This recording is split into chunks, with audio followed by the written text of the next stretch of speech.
name's Sahmie. Um, I'm with the Nampeyo family, and the middle sister to the two artists here tonight. I used the Sikyatki designs that were handed down by my grandma, and my, third generation Nampeyo, and I'm through the Annie line. Annie, my great grandmother, and then Rachel, my mom was Priscilla, and now me, Nyla. I think we all use the same designs that they handed down through the generation. Along with myself, there's three other sisters that I have, and when we made pottery and we got them to sanding and polish, we'd give them all to my mom. Can you imagine all of us with about 20 pieces of the piece? And she would have all that time to paint each one of them for us.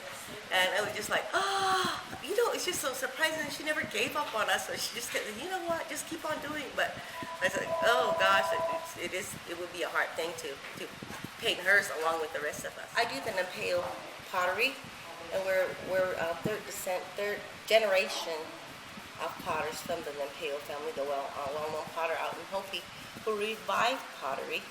And the pottery that I usually make and or I like the most is the real big jars and the storage jars and oya. Do all different forms of pottery, different shapes or whatever. And I think it just depends on how we feel at the time when we're making our pottery. And most of it, we just have to take our time. I had a catastrophe today because I had a real giant pot which I intended on bringing, but it had some air bubbles and I felt bad about it, but it's something that I like to do, so I figured, well, when I come home I'll build another one the same size and see what happens to that one. But usually they come out pretty good. I'm just following the sunlight around because that's the best light to paint with, is the sunlight, and now and then I have to use the moonlight.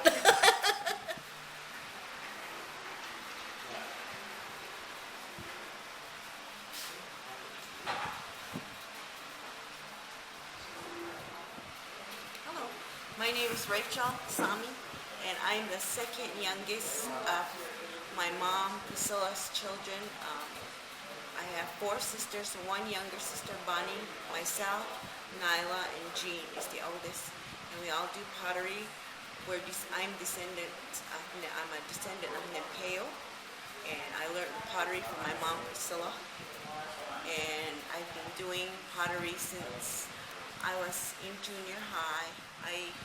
I sold a lot of my work with my mom from the family home in Palaka, and we like to visit and show the people the work and the material that we use. And we made a lot of friends and customers that come back year after year. My mom died last year, but the people continue to come, and we try to keep the store going, my sisters and I, with our pottery. I think the part that I enjoyed the most was working with my mom, with all the stories she told me about Nampeyo when she was a little girl, and just the different, the little explanations of the designs that she said, that Nampeyo told her it might be this, because none of these designs were explained. These were all dug up, most of them from Sikyatki, and it's just the artist or the people that get the pottery. It's there, they can, whatever you think it is, it was never just, explained to each potter. So whatever you think it is, it's all right to see. You might see something else that another person might see, but that's all right. That's how these designs were handed down. So that's the part that I enjoyed the most, working with my mother, and just with her coaching, and she would, when we started, like Nyla was saying, she would have all these pots to correct, to tell us what we needed to work on. And sometimes we would paint something, and I would paint a pot, and she would say no. I would say it didn't come out right. So she said, okay. She would wipe off the design and polish it all back over and say, here, do it again. And we just continue the tradition. We use the native clays, native paints, the designs that have been handed down from generation to generation. We use just the basic red, black, and gray clay. The coloring in the pottery is from the temperature. You can see the dark spots, like these. I call them fire kisses. I like that on my pottery. It's traditional, and the blushes, that's what I like. It was really exciting when I saw people waiting for me last year. It was dark and I didn't set up my pottery yet, but there were people standing around waiting to see what I brought. So I hope it'll be like that again this year. Hello, my name is Sahmie. I'm a Hopi potter, and on my pottery, I use the hallmark sakonsi, which means tobacco flower. That's my birth name, and I use a corn symbol to signify. With the 4 leaves on the corn, it signifies myself, my daughter, and my 2 grandchildren who I am mentoring. And I've been doing pottery since I was 16 years old, off and on. I worked for a while as a secretary. And I seriously got into doing pottery when I had my child in 1970. Yes. The cylinders I use are from my grandma Nampeyo. She incorporated a lot of the designs that we use in the family. I do birds and feathers and just whatever I think I would like to incorporate on my design. I use the corn symbol a lot on my work. I believe it's about 6 years that I've done the Indian market, the Sahmie Indian market. For myself, I try to start at least 3 months before Indian market. I mean, way before 3 months, but 3 months is where I'm really busy working, getting everything in order, getting all the clay, molding my pottery is the first thing. I gotta mold enough so that I know that that's going to pull me through. On top of that, I have to also have pottery for other things that I gotta do too, so I have to make sure I have enough to take, and I have to think of the weather, see how the weather's coming along, and making sure that if I kind of pace myself, where I gotta hurry while we have dry weather, because we're having monsoons out there too.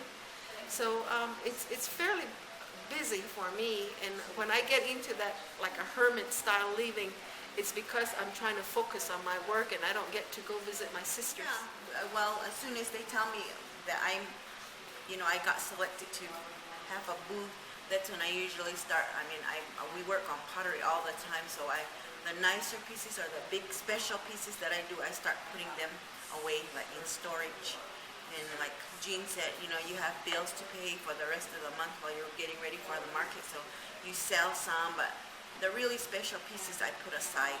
And it starts the minute that they tell me that I can come. That's when I start putting away pieces, so that I don't rush. But still at the end, like she said, you just kind of like gets like a hermit, just stay at home and don't bother with anyone else. Just call and check to see if the family's okay, and just continue working. I hope that they remember that I usually explain our legacy. It's a very important legacy that we carry for our Grandma Nampeyo.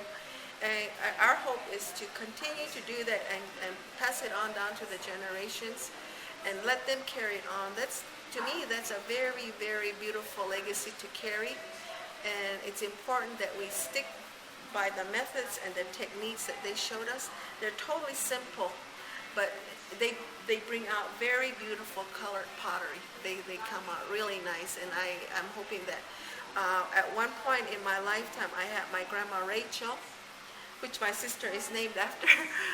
She advised me just early on in my pottery, when I was starting to do pottery. She told me that she wasn't too happy with some of the family members deterring from the traditional way of doing the pottery. But everyone has their own way to do it. And she said, if you stick with the way we're teaching you, it's going to take you through your life.